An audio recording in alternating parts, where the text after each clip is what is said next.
GAB Bonesso, comedian. Funny lady, huh?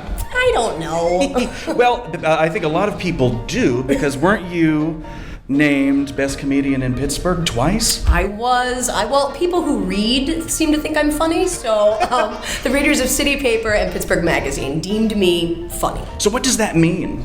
What does that mean? Yeah, does it mean you have the best jokes, or what? I've always said do I have the best, this is all, arbitrary. Who has the best jokes? I like to think I have very good stage presence. That's definitely my biggest asset, I would say. I have an insane amount of energy, like so much insane that people think I'm on drugs and I'm not. I just am just this burst of energy, and I think that that's something people are drawn to. So how long have you been doing comedy professionally? I've been doing professional comedy, getting paid since, I want to say, 2003. Yeah. So it's been a long time. I was just a kid right out of college.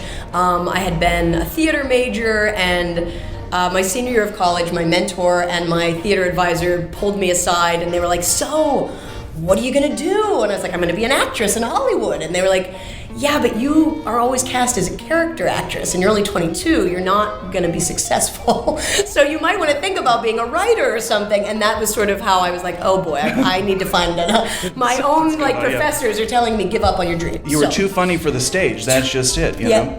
Because you've heard this about some stage actors that don't translate well to film because they're too big, like Carol Channing's one of them, So I think that's just it. You were just too much for the stage. I think I was too much, although I was always cast in dramas, though. Yeah. I rarely was cast in a comedy. I can't even picture it. Give me a drama. You want to know what a lead I had? Yeah.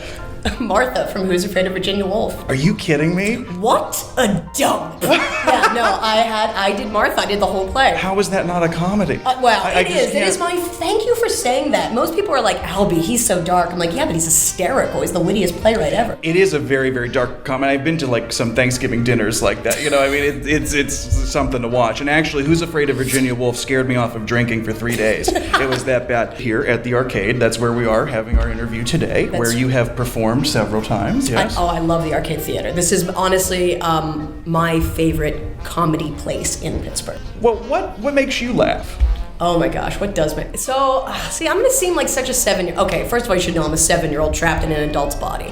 But I love slapstick. I really love to a problem. My grandmother fell once, and I couldn't stop laughing, and she punched me in the face. What? Italian grandmother. And that made you laugh more, probably. Oh, yeah. And then I had a story to tell of my grandmother punching me and then acting it out. I love watching people fall. It is my favorite thing in the world. I'm a huge Abbott and Costello fan. The Marx Brothers. Oh yeah. You have a performance that goes around and teaches kids about anti-bullying. Is that correct? Yes, definitely. Which probably is where all my low self-esteem stems from. Was getting bullied as a kid. I did get bullied. I was a very people don't like the word, but I use it because I've been called it my whole life. Weird. I'm just weird. I'm weird. I'm not your average gal. I just, Weird is the new normal, though, don't you think? Yeah, but yet to those people, I'm still weird. So that's the problem when you're you're weird to weird people. That's GAB Bonesso. And there's your tagline right there. That's got to be on all the posters. I love it. I'm weird to weird people. That's me. Weird to weird is the hashtag with the number 2. Yes, I love it. It's going to be trending worldwide after this episode comes out. So I do anti-bullying because I just want kids to know that, even if everyone in school is telling you you're the weirdest person, you still might be able to have a career and, enjoy your life, in the future. And that is the Josh and Gab show, Yes, correct? The Josh and Gab show. I work with this musician named Josh Verbanitz. He's the lead singer of a band called Meeting Important People. And so we do this rock and roll hip-hop comedy show for kids that's completely insane, and I just tell all the stories of when I was bullied, and kids get to ask me personal questions, and it's been the greatest thing I've ever done. And I imagine it's amusing too. I think there are probably a lot of ways to deal with an issue like that, but how do you feel that comedy can be a tool for social change? That's a great, so for me, it worked 2 ways. So a lot of kids who bullied me, I was able to deflect the situation by making them laugh, and making everyone around us laugh, and so then people would be like, okay, she's cool, but it started in a bad situation, and then I just had to work on my feet. The other side of that is I would see a lot of my classmates as a kid crying by themselves or off alone, and I always describe myself as a people pleaser, but I don't like to see people sad if I can be a part of it. So I would go over and just start, riffing and trying to think what would make them funny. March 11th, you have a show here at the arcade. I do. I'm very excited. And the title is Child Lady. Am I correct? Yes, because that's so now in this career, right? I started doing stand-up at my early 20s. Now I'm a children's performer, and I've realized I'm not even a real grown-up. Like I talk to the kids. The kids don't even believe me when I say I'm a grown-up. Like if I say something like, "Oh, I drove here," they're like, "Gabby, you have a license."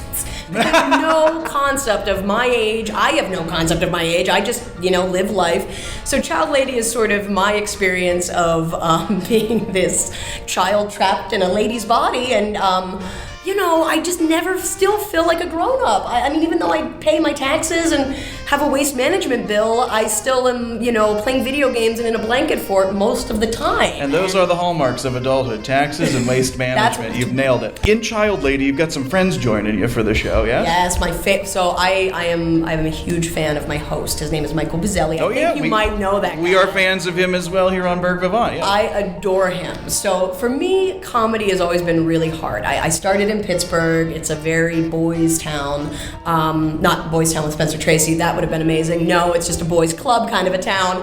And I never really found like a niche right away, a group of friends like within the comedy community. I would meet like guys who were on radio and they would like me and they'd have me on the radio program, but then like the guys who were struggling at the open mic nights would be like, well, she only gets to go on because she's a girl and they like her, and it was just always so much animosity. I had a club owner, not the Improv, another club that is no longer in existence. He would come on my website and write anti-woman things to me. I mean, it was very These are supposed to be funny people. Yeah, and this is in the very beginning of my career, so I always had walls up, and it was just very hard for me. I don't go to open mic scenes. I always either produce my own shows or just work with friends, because I want it to be fun. Art's about expression, not about being, bullied in any way, shape, or form. So my host is a fellow who I just believe in, first of all, wholeheartedly. I think he's amazing. I think he's hysterical. I think he has the resume to back himself up.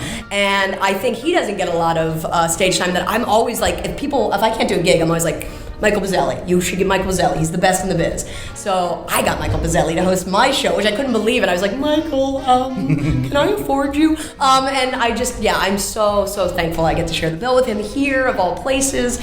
And then my buddy Josh, he's going to join me at the end of my set, and we're going to do a few songs. I have some songs that aren't anti-bully. They're just insane, and I'd like to sing them for the kids too. So I think it should be fun. I mean, it's a show for all ages, though. Right. Like, I really think grandparents should come. I do a Billie Holiday impersonation. Kids aren't going to get that, so bring Grandma so she can explain what I'm doing. We need to balance it out. Yes, exactly. And we're encouraging everybody to get their tickets soon, because it most likely will sell out. I'll say that for you. Thank you. I appreciate it. I have no idea. No one's going to come, so you'll be fine. But no, really, get your tickets. It's one night only, March 11th, here at Arcade. And who knows what's going to happen out on that stage, but we will be laughing for sure.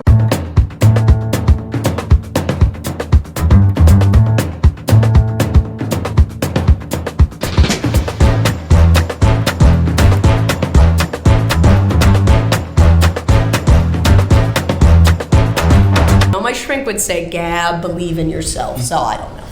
Yeah, I bet you make your shrink laugh a lot, huh? Oh, I do. It's bad.